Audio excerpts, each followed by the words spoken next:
آج آپ لوگوں کے ساتھ اسلام کی روحانی قدریں موت نہیں زندگی جناب حنیف رامے صاحب کی کتاب میں سے کچھ اقتباس پیش خدمت ہے۔ یہ ہمارا آج تیسرا باب شروع ہو رہا ہے اور اس میں ہے روحانیت اور تصوف کا رشتہ اور فرق۔ شریعت جینے کا حکم دیتی ہے، طریقت جینے کا مقصد اور طریقہ سمجھاتی ہے۔ روحانیت جو اسلام اور تمام خدائی مذاہب کی قدر مشترک ہے، جینا اور مرنا اور مر کر زندہ جاوید ہو جانے کا راستہ دکھاتی ہے۔ روحانیت کے روشن چراغ ہر دور میں موجود رہتے ہیں۔ ان کی حیثیت بیج کی سی ہے، چنانچہ ایک چراغ سے 100,000 چراغ جل سکتے ہیں۔ مسلمانوں کی تاریخ میں روحانیت کی ابتدائی نشو و نما تصوف کی گود میں ہوئی، اس لیے روحانیت اور تصوف کے باہمی رشتے اور ان کے درمیان فرق کی وضاحت بہت مناسب ہے۔ خصوصاً اس سوال کا جواب تلاش کرنا بہت اہم ہے کہ تصوف کے ہوتے ہوئے روحانیت کی الگ پہچان کیوں ضروری ہے۔ اسلام کے اولین دور میں ریاست، شریعت اور طریقت ساتھ ساتھ چلتی رہی ہیں، لیکن جب خلافت، ملوکیت یا بادشاہت میں بدل گئی تو ریاست اور شریعت میں قربت بڑھ گئی، مگر ریاست اور طریقت کا فاصلہ بڑھ گیا۔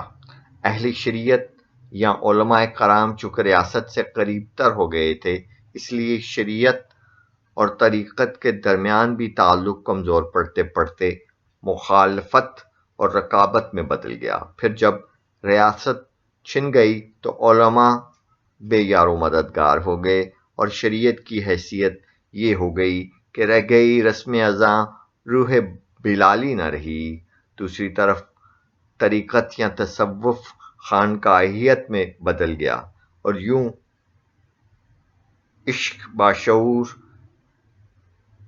بے شعور ہو کر رہ گیا۔ بے شک آج بھی تزکیہ نفس کے اعتبار سے کئی قابل قدر صوفیاء موجود ہیں، لیکن جس طرح اہل شریعت آہستہ آہستہ فتویٰ فروشوں میں بدل گئے ہیں، اسی طرح تصوف کے نام پر بھی دکانداری شروع ہو گئی ہے۔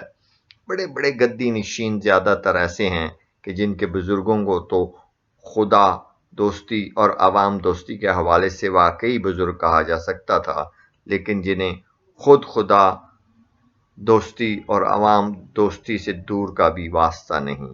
یہ گدی نشین اپنی اپنی جگہ سینکڑوں اور ہزاروں ایکڑ زمین کے وارث ہیں۔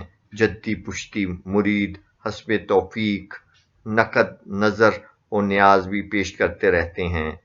بزرگوں کے مزاروں پر سالانہ عرس کے موقع پر غریب اور مسکین لوگ عموماً اور مزاروں کے مہلکہ زمینوں کے مزارعین خصوصاً چڑھاوے چڑھاتے ہیں۔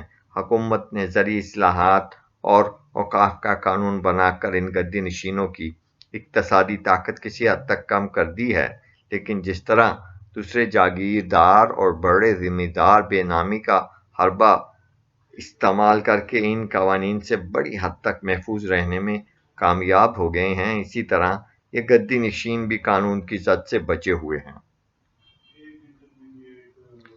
اس کی دو اہم وجوہات ہیں۔ ایک تو ہماری اسمبلیوں اور حکومت میں اب بھی جاگیرداروں، بڑے ذمہ داروں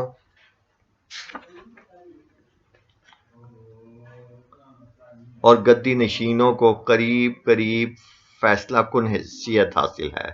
دوسرے، ان لوگوں نے اپنے اپنے حلقہ انتخاب کے عوام کو سیاسی، معاشی، معاشرتی، ثقافتی اور تعلیمی اعتبار سے اس حد تک پسماندہ رکھا ہے کہ وہ ابھی تک دوسروں کی محنت پر پلنے والے ان نوابزادوں، صاحبزادوں اور پیرزادوں کے خلاف مؤثر آواز اٹھانے میں کامیاب نہیں ہو سکے۔ جہاں تک ان برگزیدہ اور محترم ہستیوں کا تعلق ہے جو رسول خدا صلی اللہ علیہ وآلہ وسلم سے لے کر آج تک تصوف کی روحانی تحریک کی جائز وارث ہیں۔ ان کی خدمت میں حاضر ہونے والے اکثر لوگ، خواتین ہوں یا حضرات، تزکیہ نفس یا راہ ہدایت پانے کی بنسبت دنیاوی فوائد حاصل کرنے کے زیادہ خواہش مند ہوتے ہیں۔ ان کی مثال وارث شاہ کے رانجھے کی سی ہے، جو خود مسلمان ہونے کے باوجود ہیر کے حصول کے لیے بالا ناتھ جوگی کا چیلا بن گیا تھا، اور سر کے بال اور مونچھ داڑھی منڈوا کر، کانوں میں بالے ڈال کر اور بدن پر راکھ مل کر ہیر کے سسرالی گاؤں کے پاس دھونی رما کر بیٹھ گیا تھا، تاکہ موقع پا کر ہیر کو اغوا کر کے لے جائے۔ اور تو اور غرض مند عوام مخواص نے صوفیوں، درویشوں اور قلندروں کو وہ جوتشیوں کے طور پر استعمال کرنا شروع کر دیا ہے۔ سچے فقیروں اور مردان خدا کی بات چھوڑیے، دنیا دار لوگ تو دنیا حاصل کرنے کے لیے ایسے ایسے مجذوبوں اور پیروں کے پاس پتھر ہی نہیں، گالیاں کھانے اور چھڑیوں سے پٹنے کے لیے پہنچ جاتے ہیں، جنہیں رسول خدا سے شروع ہونے والی تصوف کی عظیم روایات سے دور کا بھی تعلق نہیں ہوتا۔ شریعت اور طریقت کی چپکلش نے اہل طریقت کو قریب قریب تارک دنیا بنا دیا تھا۔ وجہ یہی تھی کہ شریعت کے علمبردار علماء تو حکومت وقت کے ارد گرد منڈلاتے رہتے تھے اور ایک طرح سے حکمران طبقہ کا حصہ بن گئے تھے۔ ایسے میں اہل طریقت یا صوفیہ نے یہی مناسب سمجھا کہ اپنی خانقاہوں میں کلا بند ہو جائیں۔ اس طرح یہ تصور پیدا ہو گیا کہ تصوف کا دنیا اور روزمرہ زندگی سے کوئی تعلق نہیں، اور صوفیہ دنیا سے کٹ کر خدا کی یاد میں مگن رہتے ہیں۔ آج جب ہم اپنی دنیا اور اپنی زندگی میں روحانی قدروں کی شدید کمی محسوس کرتے ہیں اور دیکھتے ہیں کہ ہماری مسجدوں میں ہمارے علماء ہماری انفرادی اور معاشرتی زندگی میں روحانی اور اخلاقی قدروں کی نشر و نما پر زور دینے کی بجائے صرف اور صرف مذہب کے ظاہری لبادے یعنی عبادت، نماز، روزہ وغیرہ یا پھر عبادات سے غفلت کی بنا پر ملنے والی سزاؤں کی بات کرتے ہیں، تو ہم صوفیہ کی تلاش میں نکلتے ہیں۔ یہ حقیقت ہے کہ تزکیہ نفس، دل کی پاکیزگی، کردار سازی اور زندگی میں محبت، رحم دلی، برداشت، درگزر، حسن سلوک جیسی قدروں کا تصور صوفیہ کرام اور بزرگان دین ہی سے وابستہ رہا ہے۔ وہ لوگ خوش قسمت ہیں جنہیں واقعی کوئی ایسا مرد خدا مل جائے جو صرف اور صرف خدا کی خاطر فی سبیل اللہ انہیں ایسے راستے پر ڈال دے جو انہیں اندھیروں سے نکال کر روشنی میں لے آئے۔ بے شک ایسے مردان خدا سے زمین کبھی خالی نہیں ہوئی اور نہ آج خالی ہے، لیکن تصوف کے نام پر آج اسی طرح کی دکانداری ہو رہی ہے جیسے ہمارے علماء شریعت کے نام پر سیاسی جماعتیں بنا کر اقتدار کے حصول کے لیے جائز اور ناجائز ہتھ کنڈے استعمال کر رہے ہیں۔ ایسے ہی موقع پر اقبال نے کہا تھا، خداوندا یہ تیرے سادہ دل بندے کدھر جائیں، کہ درویشی بھی عیاری ہے، سلطانی بھی عیاری۔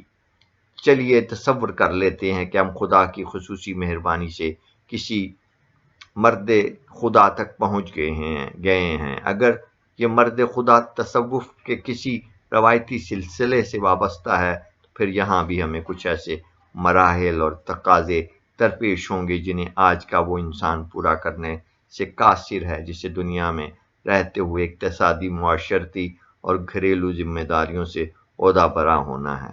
یہاں ہم تصوف کے روایتی سلسلوں کے صرف ایک تقاضوں کا ذکر کریں گے۔ بیعت۔ جب کوئی شخص کسی مرد خدا کی پیروی کا ارادہ کرتا ہے تو اس سے پہلا تقاضا یہ کیا جاتا ہے کہ وہ بیعت کی رسم ادا کرے۔